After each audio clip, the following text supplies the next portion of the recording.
terima kasih buat Pak Kapolda Jabar, Bu Kapolresta Cirebon, dan seluruh jajaran yang telah bertindak tegas dengan melakukan mentersangkakan pengelola tambang Gunung Kuda Cirebon dan melakukan penahanan. Semoga seluruh langkah-langkah ini menjadi pembelajaran penting bagi seluruh para pengelola tambang untuk tidak bertindak sembarangan, mengabaikan prinsip-prinsip keselamatan para pekerjanya, dan kemudian juga mengabaikan prinsip-prinsip pelindungan alam. Semoga korban yang belum ditemukan segera bisa ditemukan, dan semoga tim evakuasi yang pada hari ini terus bekerja melakukan pencarian korban yang masih tertimbun di reruntuhan batu bisa terus bekerja dengan baik dan tetap menjaga keselamatan. Assalamualaikum warahmatullahi wabarakatuh. Alhamdulillah. Selamat siang para sedulur-sedulur yang saya cintai dan semoga dicintai oleh Allah SWT. Oke para sedulur, jumpa lagi di kanal YouTube-nya Pak Degun. Oke para sedulur, jadi di awal tadi ada potongan video terkait dengan pernyataan Gubernur Jawa Barat saat ini, yaitu Kang Deddy Mulyadi, yang menyatakan bahwasannya saat ini pihak yang bertanggung jawab dari galian C ya di Gunung Kuda di Desa Cipanas Kabupaten Cirebon Jawa Barat ini saat ini sepertinya udah diperiksa ya, dijadikan tersangka oleh pihak yang berwajib karena memang tampaknya ada kelalaian sehingga timbul korban dalam kejadian tanah longsor yang galian C di Gunung Kuda kemarin yang longsor, yang sampai dengan saat ini korbannya udah mencapai 19 orang. Ini sangat memprihatinkan sekali ya teman-teman. Dan yang jelas teman-teman, tahun 2021 terkait dengan galian C di Gunung Kuda di Desa Cipanas Kabupaten Cirebon Jawa Barat ini, Kang Deddy Mulyadi sebenarnya sudah melakukan SIDA ya. Ketika itu Kang Deddy Mulyadi masih sebagai anggota DPR RI, dan waktu itu sudah memperingatkan daripada pihak yang mengelola daripada penambangan galian C di Gunung Kuda tersebut. Tapi sepertinya nggak begitu diindahkan ya Kang Deddy Mulyadi. Dan waktu itu Kang Deddy Mulyadi sudah menjelaskan bahwasannya memang yang digali itu bagian bawah, atasnya juga otomatis atasnya juga rawan longsor, dan kemudian tekstur bebatuannya itu batuan kapur ya, yang gampang hancur gitu kan, bukan kemudian batuan keras. Yang kata Kang Deddy Mulyadi itu sangat rawan ya, standarisasi daripada keselamatannya kurang. Dan ketika Kang Deddy Mulyadi jadi Gubernur Jawa Barat kemarin kan memang kemudian izin tambangnya sendiri sampai bulan Oktober 2025, sehingga juga nggak banyak yang bisa dilakukan oleh Kang Deddy Mulyadi selaku Gubernur Jawa Barat. Dan memang kemudian kejadian kemarin terjadi longsoran daripada galian C di Gunung Kuda di Desa Cipanas Kabupaten Cirebon ini sampai kemudian merenggut nyawa 19 orang anak bangsa ya, yang kebanyakan memang justru datang dari keluarga, sebagai keluarga daripada keluarga-keluarga yang kurang mampu. Ini sangat memprihatinkan sekali gitu kan, dan kebanyakan kan memang dari warga sekitar ya teman-teman. Yang jelas dengan tindakan tegas para pihak kepolisian saat ini kita apresiasi sekali, karena sehingga menjadi peringatan buat para pengelola penambangan galian C yang ada di wilayah Jawa Barat gitu kan, yang kemudian nggak mengindahkan keselamatan para pekerjanya.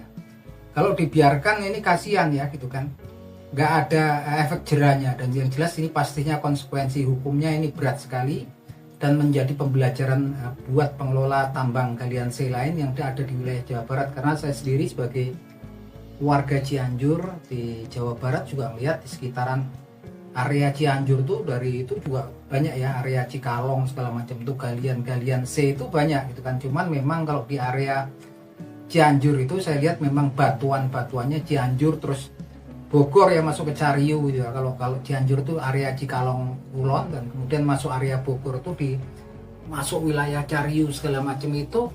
Kalau saya sih lihat sih batuannya batuan keras ya gitu kan. Tanahnya juga tanah liat biasa. Kalau yang kemarin kan tanah kapur tuh, resikonya lebih tinggi. Tapi yang jelas memang kemudian kita apresiasi, kita berharap banyak kepada Kang Deddy Mulyadi yang memang tekadnya untuk kemudian memberantas kemudian galian-galian liar yang kemudian memang nggak ada izinnya, satu, yang kedua kemudian nggak memiliki standar keselamatan gitu kan, standar keamanan. Karena kasihan pekerjanya, rata-rata yang bekerja di galian ini kan orang sekitar yang memang juga dari keluarga yang kurang mampu untuk menafkahi keluarganya, justru sekarang memang kemudian jadi korban ya atas tindakan oknum-oknum yang nggak bertanggung jawab yang pengelola di situ. Dan ini memang sudah tepat sekali ya, pihak kepolisian berlaku tegas dan semoga juga mendapatkan hukuman seberat-beratnya. Yang jelas memang harapannya Kang Deddy Mulyadi, saya pikir memang cocok ya untuk Jawa Barat ini. Sebenarnya cocoknya pengembangannya nggak perlu penambangan gitu, itu bentang alam yang indah gitu kan.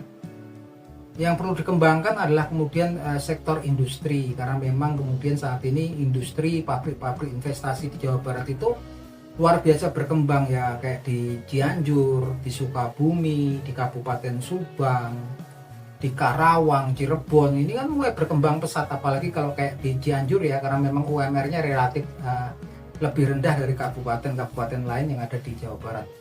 Ini pastinya perkembangannya pesat, dan sayang sekali kalau kemudian yang dieksploitasi itu bukit-bukit pegunungan yang bebatuan di situ, yang memang kemudian itu merupakan bentang alam yang indah, ciri khas daerah Jawa Barat. Kalau kemudian cuman karena kemudian kepentingan sesaat gitu kan, untuk kemudian pemasukan kas daerah gitu kan, saya rasa sayang ya kemudian kalau kemudian nanti anak cucunya warga Jawa Barat nggak bisa kemudian melihat Jawa Barat yang indah gitu kan. Saya pun walaupun saya warga Jawa Barat, walaupun saya juga bukan orang asli Jawa Barat, saya senang kalau perjalanan pulang ke Cianjur dari Jakarta, dari rumah di Jakarta saya lewat daerah Cariu, masuk kemudian ke Puncak Pinus, kemudian Cikalong Pulon, itu cakep banget ya. Bentang alamnya itu bagus, tapi memang tampaknya sekarang kan memang kemudian lagi terjadi penggalian untuk itu ya, galian C banyak besar-besaran gitu kan. Yang pertama bahayanya juga kemudian tanah longsor, kemudian kerusakan alam yang itu irreversible, nggak bisa balik ya. Yang kedua ya itu tadi yang paling berbahaya kemudian ya kalau yang kemudian nggak menggunakan standar keamanan gitu. Dan kita berharap banyak pada Kang Deddy Mulyadi kemudian untuk menutup tambang-tambang galian C yang kemudian tidak berizin, tambang-tambang galian C yang nggak memiliki standar keamanan yang bagus. Saya selaku warga Jawa Barat, saya dukung banget kalau Kang Deddy Mulyadi kemudian memberantas yang seperti itu, dan wilayahnya kemudian kalau bisa dibebaskan ya, tanahnya dibebaskan dengan uang daerah, kemudian dijadikan hutan lah gitu kan, dijadikan hutan daerah resapan. Karena memang kan sebenarnya Jawa Barat ini wilayah yang tinggi ya gitu kan, kalau kemudian hujan nggak ada resapannya, larinya juga ke arah kemudian di wilayah hilir Jawa Barat kayak Kabupaten Bekasi, kemudian di arah Cilengsi sana kan, sama Bogor yang bawah sana kayak Cilengsi gitu kan. Kalau Bekasi itu ya kesetoran air dari atas, tapi kalau kemudian atas tuh tambang-tambang diberesin, dijadikan daerah reservasi, daerah resapan, pasti kedepannya efeknya akan bagus sekali. Rasa masyarakat kayak di Bogor yang bagian hilir kayak Cilengsi, itu daerah Bogor kayak kemudian masuknya kayak ke Bekasi, daerah Bekasi juga pastinya nanti akan merasakan kedepannya. Pastinya tahun-tahun ke depan banjirnya akan kemudian mulai berkurang. Nah itu luar biasa sekali, kita patut berbangga kepada Kang Deddy Mulyadi yang betul-betul bertekad untuk memberikan solusi ya, selalu memberikan solusi terhadap masalah-masalah yang terjadi di masyarakat. Utamanya memang galian liar, galian C yang liar, galian C yang kemudian tidak memiliki standar keselamatan. Dan apresiasi lagi-lagi pada pihak kepolisian, semoga kemudian ditindak dan kemudian mendapatkan hukuman yang seberat-beratnya, karena ini korbannya kasihan sekali ya gitu kan. Kebanyakan kepala keluarga dari keluarga yang sebenarnya kurang mampu justru. Tapi alhamdulillah memang pastinya Kang Deddy Mulyadi akan mengusahakan agar kemudian pihak Pemda juga memberikan santunan dan tanggungan terhadap keluarga yang ditinggalkan oleh para korban. Nah itu aja teman-teman obrolan kita di siang hari ini, semoga bermanfaat. Akhir kata wabillahi taufik wal hidayah. Wassalamualaikum warahmatullahi wabarakatuh.